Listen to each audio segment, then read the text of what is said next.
marilah kita bersorak-sorai untuk Tuhan, bersorak-sorai bagi gunung batu keselamatan kita. Biarkan kita menghadap wajahnya dengan nyanyian syukur. Bersorak-sorak baginya dengan nyanyian mazmur. Sebab Tuhan adalah Allah yang besar. Raja yang besar di atas segala ilah. Dia negeri bumi ada di dalam ada tempatnya.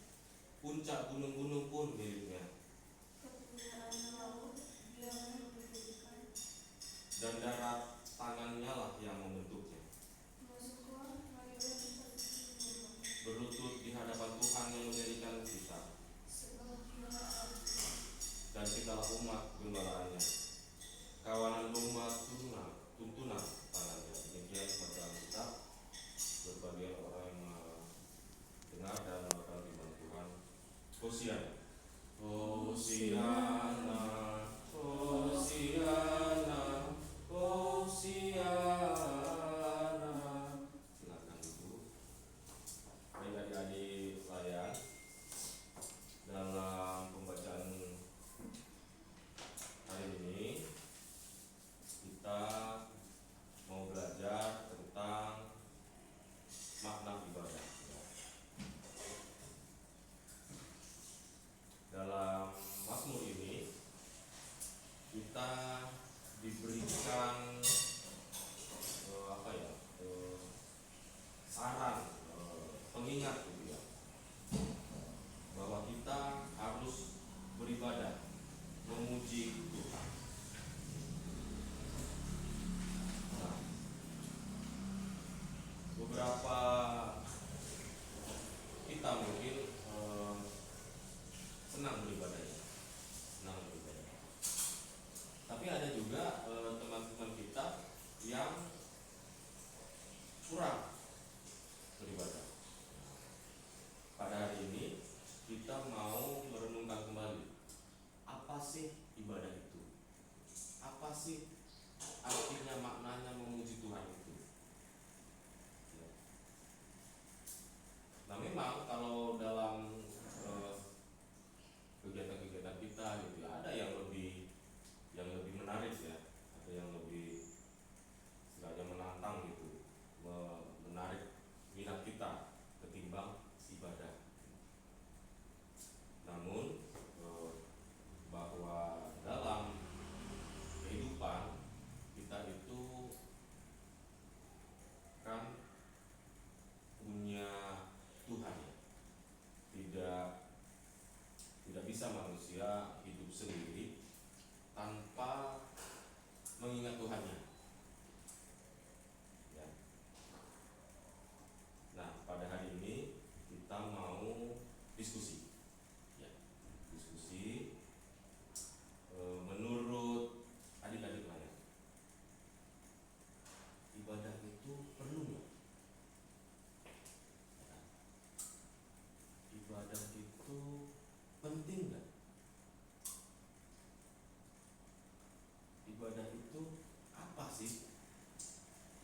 Ibadah itu kenapa orang Kristen suka atau katakanlah menjadi kebiasaan atau rasanya jadi kewajiban gitu untuk beribadah kepada Tuhan. Nah, kita mulai dari Risa. Menurut Risa, ibadah itu penting ya? Perlu nggak? Perlu ya. Kenapa?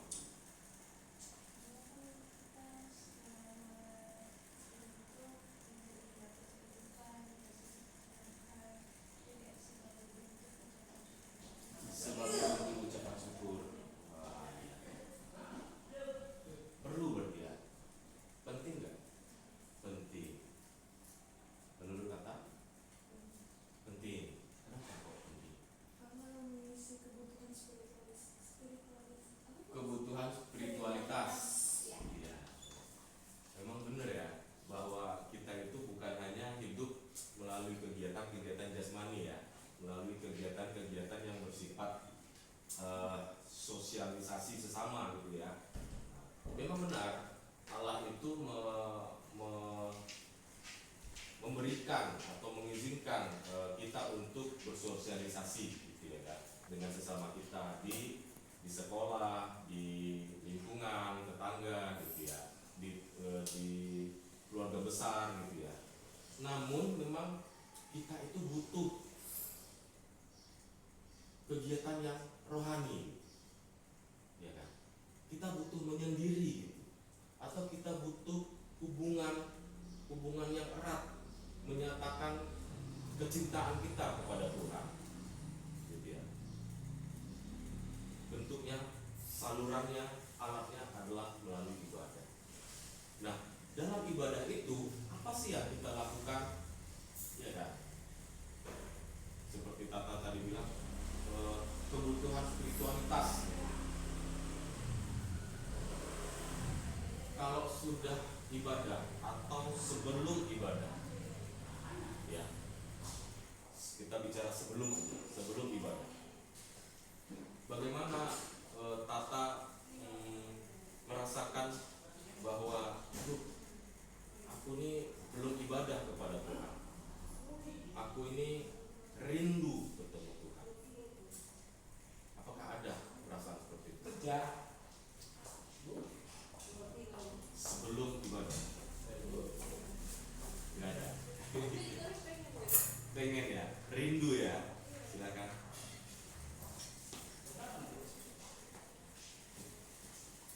Baik, kalau bisa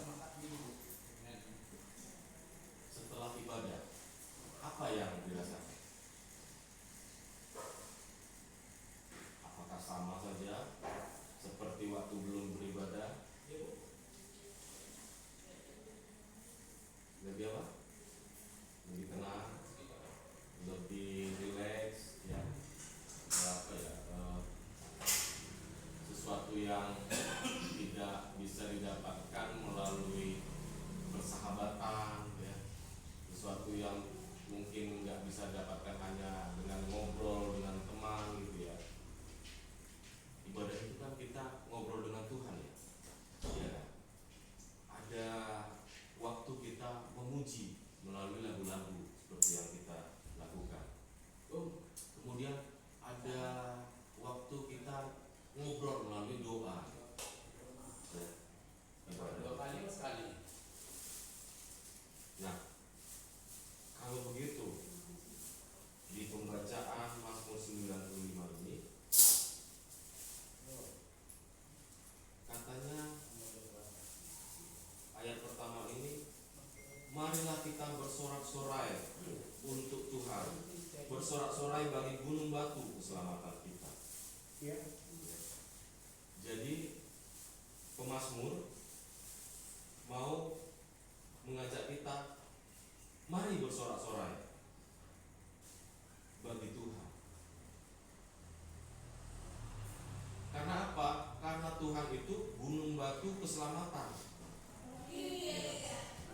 Nah, kalau gunung batu keselamatan itu apa sih maknanya? Ya, adik-adik layar ya. Bahwa gunung batu keselamatan dimaksud adalah tempat perlindungan. Jadi mungkin dalam masa kita punya kegelisahan ya, punya pergumulan hati gitu ya. Anak-anak PA mohon, anak-anak PA mencari apa ya? Alkitab. Ini Alkitab. Itu Alkitab bukan? Ini Alkitab. Nah itu ya. Sudah selesai ibadah PA? Awas jatuh. Belum. Nanti. Itu udah dengar lagi di sini. Oke. Mohon maaf ya, bagi anak PA cari Alkitab. Nah, pada pembacaan kita pagi hari ini kita diajak untuk bersorak-sorai memuji Tuhan ya. Karena dia gunung batu keselamatan kita. Ketika kita ada kegelisahan gitu ya, nggak enak hati gitu ya, kepada orang tua, mama, papa, mungkin kepada adik juga ya, aduh kesel banget sama adikku ini, dia agak nakal, dia bandel orangnya gitu ya. Nah kadang kalau kita mau protes aja gitu ya, ya udah kita cubit ya kan, kita jewer gini adik kita ya kan. Udah sembarang aja kita, udah saking nggak enak hati gitu ya. Mungkin ke orang tua juga kita bantah malahan gitu ya kan, protes ke orang tua. Kemudian setelah perselisihan itu kita mengunci diri atau apa ya, kita istilahnya sembunyi lah gitu dari keadaan itu, bisa di kamar atau di teras sendiri gitu ya. Nah pada waktu itu, pada waktu kondisi itu, apa yang kita rasa? Proses pernah nggak seperti itu? Pernah ya? Waktu terjadi misalnya seperti itu, Moses ngapain? Apa yang dilakukan?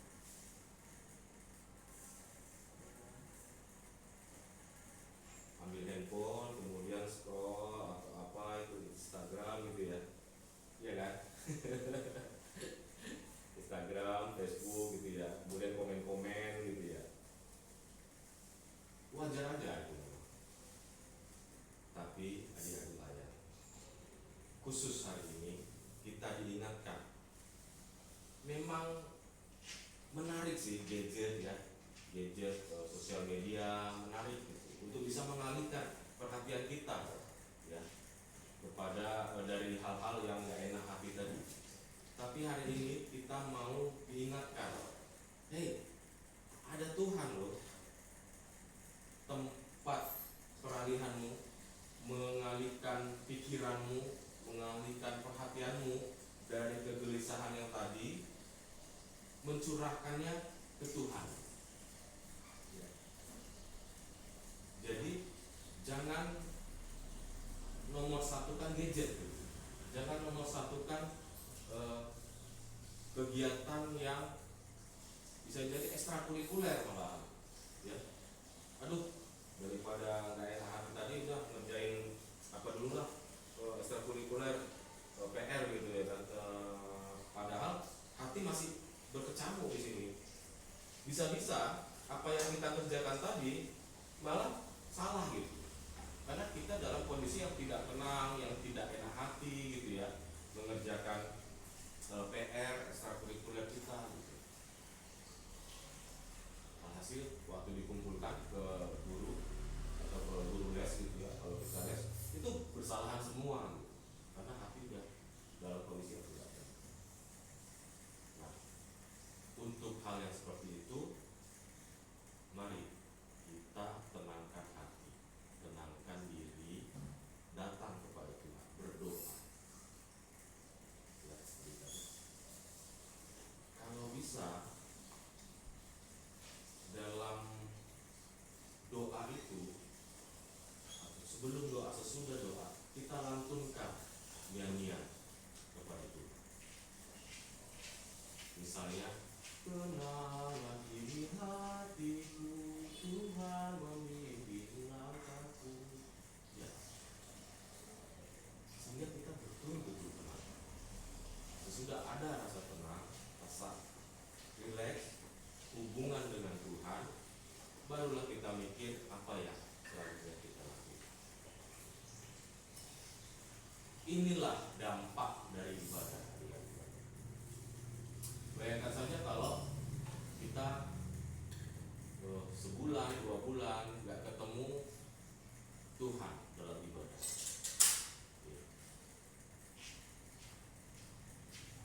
Pernah coba nggak? Pernah coba? Aku nggak ibadah dulu lah selama 3 bulan. Aku mau bikin riset nih. Aku setiap minggu datang nih ibadah. Tapi rasanya apa ya kalau nggak ketemu Tuhan berminggu-minggu? Pasti ada yang beda. Hidup kita yang biasanya memuji Tuhan, ada hubungan spiritualitas rohani kepada Tuhan, jadi tidak ada. Artinya apa? Kosong rohani. Ya. Apapun yang kita lakukan sepertinya kosong gitu. Ngapain ya aku buat ini ya? Apa tujuannya gitu? Tapi ketika bertemu Tuhan melalui ibadah, bersekutu dengan teman-teman seiman, ada rasa sukacita, ada rasa enak, relasi dengan Tuhan menjadi terbuka, relasi dengan sesama menjadi lebih luas, lebih damai sejahtera.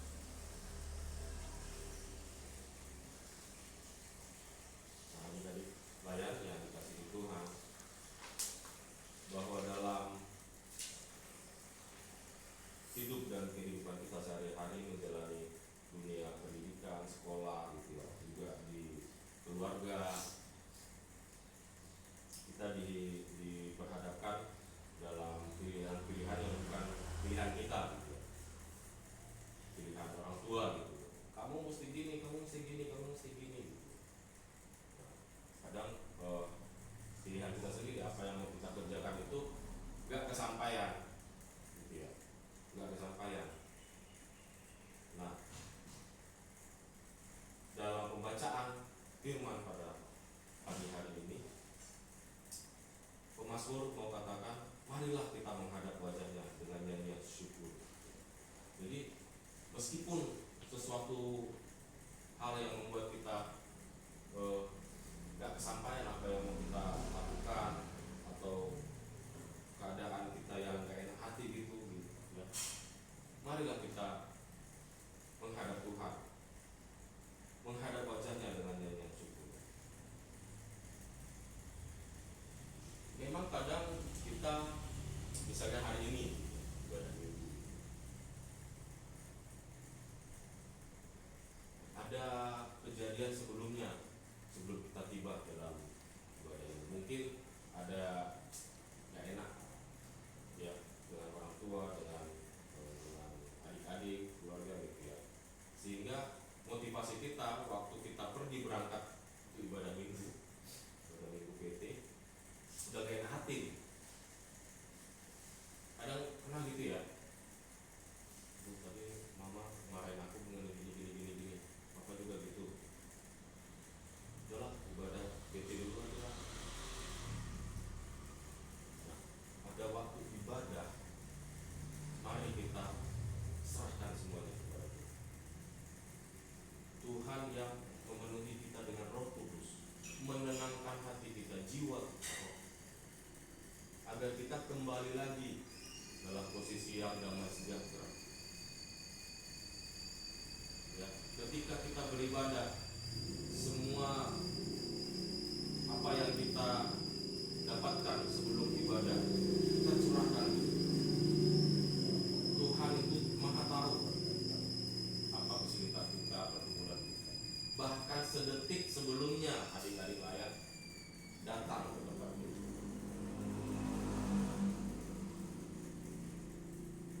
Nah, pemazmur mau katakan, apapun yang ada sebelum kita datang kepada Tuhan, gak enak hati, marah-marah, apa segala macam, pada waktu ibadah pasti kita mendapatkan kasih karunia Tuhan. Di ayat 3 mengatakan, sebab Tuhan adalah Allah yang besar, Raja yang besar di atas segala ilah. Menyatakan bahwa masalah kita itu enggak lebih besar daripada Allah itu sendiri ya. Dialah yang Maha besar, Raja besar. Kalau kita dapatkan masalah-masalah kecil, kemudian kita berdoa minta kepada Allah menyelesaikan masalah-masalah kita, bukankah Allah itu lebih besar daripada masalah kita, sehingga dia memberikan jalan keluar yang terbaik.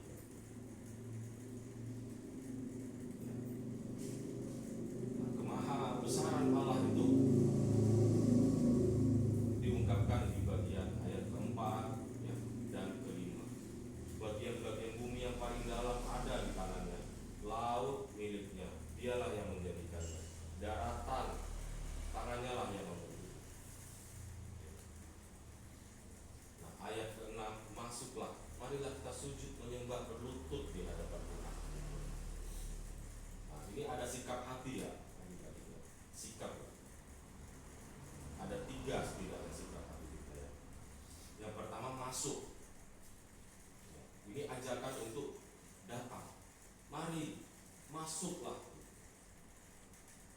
kemudian sujud. Ya. Sujud ini ya, berlutut gitu ya di hadapan Tuhan. Untuk apa berlututnya, bersujudnya? Untuk menyembah Tuhan. Ya. Ada 3 kegiatan kami sebutkan. Masuk, sujud, lalu menyembah.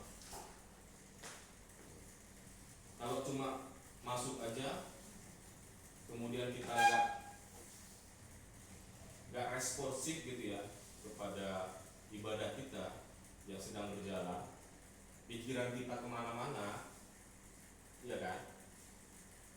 Itu nggak menyembah Tuhan, iya kan? Pernah kan? Pernah nggak? Pernah. Sering nggak? Enggak. Jangan sering. Kalau sering malah jadi tanda tanya, iya kan? Loh, ini datang kemudian nggak respon terhadap nyanyian, terhadap pembacaan firman gitu ya, pikirannya kosong gitu. Memang dengar, lihat gitu ya pelayan firman, tapi pikirannya nggak ke situ. Itu sama saja, itu nggak menyembah, nggak memuji. Ya. Makanya memang kita yang ini ya, yang rindu beribadah, memuji, menyembah Tuhan itu memang usahakanlah kita memang membawa Alkitab versi buku ya. Memang dunia ini sekarang serba ini ya, serba praktis ya. Memang sih. Lah bawa handphone aja lah, di situ semuanya ada gitu ya. Tapi jangan salah bahwa handphone itu memancing kita, ya, memancing kita sendiri pada waktu pelayanan firman, khotbah, ya kan. Tiba-tiba karena megang handphone sebagai Alkitab, tiba-tiba WA masuk, notifikasi masuk, media sosial masuk gitu ya. Itu masuknya iblis itu dari situ ya, mengalihkan pikiran kita dari Tuhan. Nah kalau ini apa yang bisa memancingnya ya? Gak ada ya.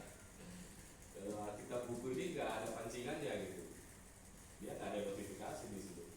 Malahan kalau kita buka-buka ini Alkitab kita membaca yang lain tuh berguna kan? Oh ini, oh tentang ayat itu yang ini ya, dari Lukas 16 ayat 17. Itu malah lebih baik. Nah itulah makanya kami di sekolah teologi itu kami disarankan keras gitu ya untuk tetap membawa Alkitab berupa buku kemana-mana tuh, supaya kita nggak tergoda oleh handphone, karena itu yang mengalihkan pikiran kita dari itu. Dalam ibadah, usahakan pikiran kita fokus kepada itu. Mari kita jaga pikiran kita, hati kita untuk tetap fokus kepada Tuhan. Makanya kalau bisa handphone tetap aja di tas. Kalau mau Alkitab bawa aja Alkitab yang buku, supaya pikiran kita nggak teralihkan oleh handphone, gadget. Jangan-jangan waktu kita baca Alkitab itu tante masuk WA grup, WA dari guru les, WA dari grup apa kita ya, PR kita gitu ya. Ini apa tugas yang ini besok dikerjakan jam sekian, harus dikumpul jam sekian. Ini di mana gitu. Iya kan? Lama-lama kita baca nggak fokus pikiran kita ke khotbah yang kita dengarkan. Jangan seperti itu. Bacaan firman pada hari ini kita mau diingatkan, ibadahmu itu apa sih maknanya, apa sih gunanya, apa sih dampaknya kepada diri kita. Ada juga lagu di pelengkap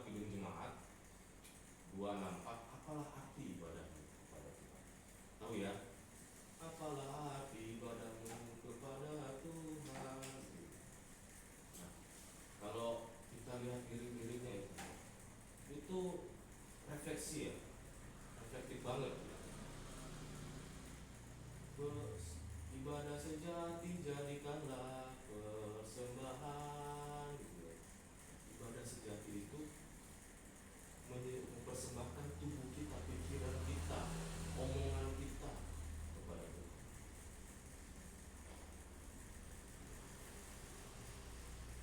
Ya. Tapi ingat adik-adik sekalian, jangan hanya kita punya hubungan yang baik kepada Tuhan dalam ibadah, tetapi tidak melakukannya kepada sesama kita. Ya. Seperti orang Farisi, dia punya hubungan yang erat kepada Tuhan. Ya. Kalau ditanya Alkitab ini, mereka hafal ini. Ya.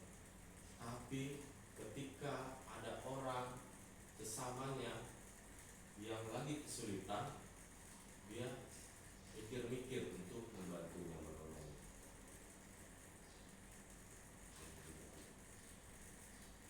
Dalam Yakobus 4 dikatakan, iman tanpa perbuatan adalah sia-sia, kosong, mati, kata Yakobus.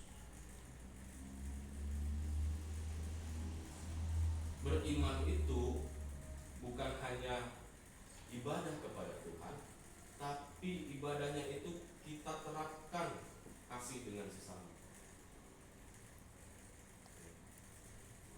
Jangan enak-enak punya hubungan spiritual saja dengan Tuhan, tetapi kita tidak memperhatikan, bahkan mengabaikan sesama